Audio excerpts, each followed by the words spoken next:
ఆ గ్రామంలో ఎవరికీ కళ్ళు కనిపించవు. మనుషులే కాదు, జంతువులు కూడా చూడలేవు.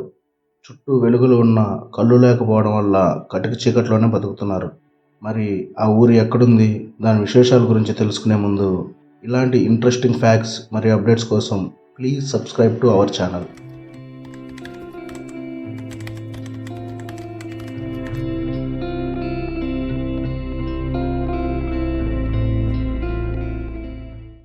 ఈ గ్రామంలో ఏ ఒక్కరికి కంటి చూపు కనిపించదు. ఆఖరికి జంతువులు, పక్షులు కూడా చూడలేవు. ఆ గ్రామం పేరు మెక్సికోలో ఉన్న టిల్టేపాక్. వీరంతా గిరిజనులు. ఇక్కడ పుట్టిన పిల్లలు మొదట్లో బాగానే ఉంటారు, కానీ వయసు పెరుగుతున్న కొద్దీ కొంచెం కొంచెంగా చూపు కోల్పోతుంటారు. అలా కొన్నాళ్లకు చూపు పూర్తిగా పోతుంది.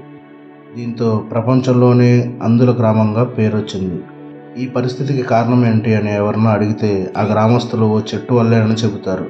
తమ గ్రామంలో శాపానికి గురైన లావాజులా అనే చెట్టు ఉందని, ఆ చెట్టును చూస్తే కంటి చూపు పోతుందని చెబుతుంటారు. కానీ అది కేవలం వారి అమాయకత్వం అంటుంటారు శాస్త్రవేత్తలు. అందుల గ్రామం గురించి శాస్త్రవేత్తలు మాట్లాడుతూ, ఈ గ్రామంలో ఒక ప్రత్యేక జాతికి సంబంధించిన విషపూరితమైన ఈగల వల్లే కంటి చూపు పోవడానికి కారణమని, విషపూరితమైన ఈగలు కుట్టడం వల్ల క్రమక్రమంగా అక్కడ జీవించే మనుషులు, జంతువులు చూపు కోల్పోతున్నాయని చెబుతున్నారు. మరి ఇంతకాలంలో చూపు కోల్పోతున్న గ్రామస్తుల గురించి ఆ దేశ ప్రభుత్వం ఏమీ చేయలేదా అంటే చాలా ప్రయత్నాలే చేసింది. ఆ ప్రాంతం నుంచి వారిని వేరొక ప్రాంతానికి తరలించాలని మెక్సికో ప్రభుత్వం చాలా ప్రయత్నాలు చేసింది. సాధారణంగా గిరిజనులు వారి ప్రాంతాలను వదిలి వేరే ప్రాంతాలకు వెళ్ళడానికి ఇష్టపడరు. ఈ గ్రామస్తులు కూడా అంతే. తాము ఇక్కడ వాతావరణానికి అలవాటు పడిపోయామని, వేరే ఎక్కడా జీవించలేమని, ఎక్కడికి రామని తేల్చి చెప్పేశారు.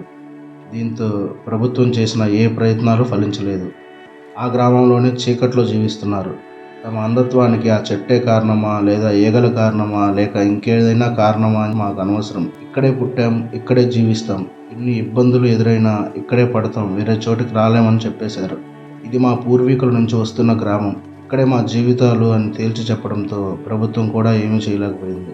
కానీ అక్కడి జనాలకు మాత్రం తమ అంధత్వానికి పరిష్కార మార్గం ఇక్కడే దొరుకుతుందని ఆశిస్తున్నారు.